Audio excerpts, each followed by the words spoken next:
ఒకటి I tell you what film ఇండస్ట్రీది ఏంటంటే, ఇప్పుడు మీరు చూస్తే మీరు డబ్బులే మాట్లాడాలంటే జగన్ గారి దగ్గర ఎక్కువ డబ్బులు ఉంటాయి. ఒక హీరో దగ్గర ఉన్న డబ్బుల కంటే కూడా వాళ్ళ ఒక ఫ్యాక్టరీ తీసుకున్నాం ఫస్ట్ ఉదాహరణకి, సిమెంట్ ఫ్యాక్టరీ, దాని దగ్గర ఎక్కువ డబ్బులు ఉంటాయి. ఫిల్మ్ యాక్టర్స్ ఇవన్నీ ఏంటంటే వాళ్ళ హడావిడి ఎక్కువ, గోల ఎక్కువ.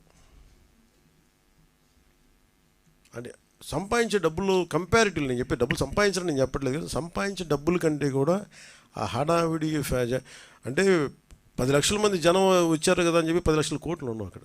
సైలెంట్గా జగన్ గారి దగ్గర ఉండే వాళ్ళ దగ్గర 1 లక్ష కోట్లు ఉండదు, అది తేడా. సో సైలెంట్గా డబ్బులు ఉండేవాళ్ళు చాలామంది ఉన్నారు. వాళ్ళందరికీ నిజం అంటే నేను నిన్న మాట్లాడటం కూడా అందరితో మాట్లాడుతుంటే ఒకటే నాకు అనిపించింది, డబ్బు ఇవ్వాలని చాలామందికి ఉంటుంది. ఇప్పుడు 1,64,000 మంది ఒక పంచాయతీరాజ్ జాయింట్ యాక్షన్ కమిటీ నుంచి వాళ్ళు కూర్చోబెట్టి మేము ఇస్తున్నామంటే డబ్బు ఇవ్వడంటే ఎక్కడో పారదర్శకత ఉంది, మేము ఇస్తాం, ఆ డబ్బు వెళ్తుంది. అది ఒక 10 కోట్లు రేపు పొద్దున ఒక కార్పొరేట్ సంస్థ ఇచ్చినా లేదంటే ఒక వ్యక్తి ఇచ్చినా అది ఇచ్చే డబ్బు ఆ వ్యక్తికి చేరుద్దు అనుకున్నప్పుడు చాలామంది ఇవ్వడానికి సంసిద్ధంగా ఉన్నారు. అలాంటి ట్రాన్స్పరెన్సీ ఒక ప్రయత్నం చేస్తున్నాం.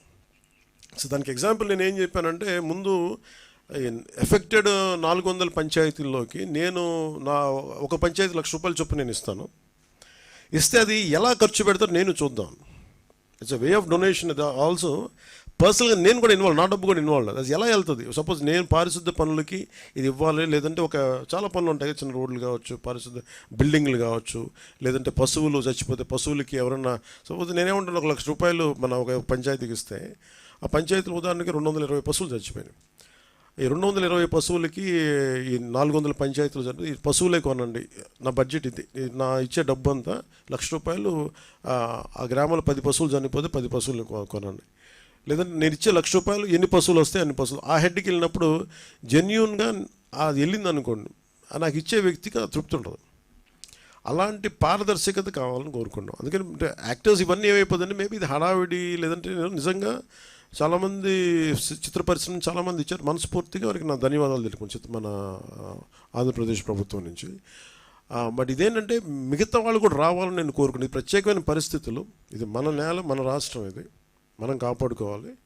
అందుకని అందరినీ మరోమారు ముఖ్యమంత్రి గారి సహాయ నిధికి విరాళాలు పంపించని మనస్ఫూర్తిగా మీ అందరినీ కోరుకుంటూ సెలవు తీసుకున్నాను. జై హింద్.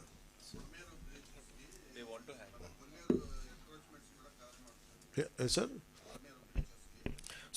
మనం ఎన్క్రోచ్మెంట్స్ సార్, ఇది అంటే ఇది నా ఉద్దేశంలో మేబీ ఇది మనందరం దీని తాలూకు తీవ్రత చూస్తున్నాం కాబట్టి, మీరు జర్నలిస్ట్ సమాజం నుంచి, పత్రికేయ సమాజం నుంచి, you are the pillar of the democracy.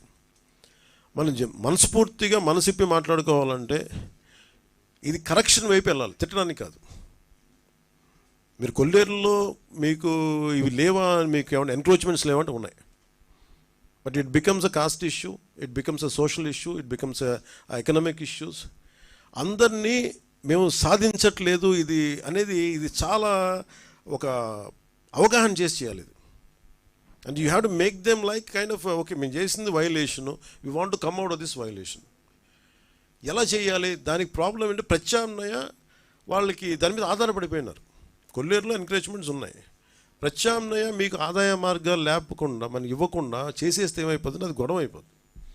So దాన్ని ఎలా హ్యాండిల్ చేయాలి? ఎందుకంటే ఒక తేనెతుట్టు లాంటిది, ఇది ఇలా స్టార్ట్ చేస్తే ఇది మనం బండగా మొండిగా వెళ్ళిపోవచ్చు, బట్ చాలా అర్థవంతంగా ఆలోచన వెళ్ళాలనేది మా కోరిక. సో దాంట్లో నేను మిమ్మల్ని అభ్యర్థించేది లేదా మిమ్మల్ని మీ నుంచి కోరేది కూడా, ఇలాంటి ఎన్క్రోచ్మెంట్స్ ఉన్నప్పుడు maybe why don't you think like this, మీరు ఇలా ఎందుకు ఆలోచించకూడదు, ఎలా చేయొచ్చు, ఇవన్నీ తీసుకొస్తే ప్రజల్ని ఎడ్యుకేట్ చేయాల్సిన, సామూహికంగా అందరికీ ఒక అవగాహన కల్పించాల్సిన అవసరం ఉంది. మీకు అలాంటి ఆర్టికల్స్ కానీ అలాంటి దృష్టిలో మీరు ఖచ్చితంగా ఉన్నాయి. We agree on that, there is no second thought about it. కానీ దాన్ని ఎలాగా, ఎంత మేరకు సమస్యని గుర్తించడం ఒకటి, సమస్యకి పరిష్కారాన్ని ఎతకడం ఇంకోటి. సో ఇప్పుడు సమస్యను గుర్తించాం, దీని తీవ్రత ఇంత ఉంది, భవిష్యత్తులో ఇలాంటివి రాకుండా ఉండాలి. ఇప్పుడు అంతేందుకు మీకు చాలా సమస్యలు ఉన్నాయి కొల్లేరు.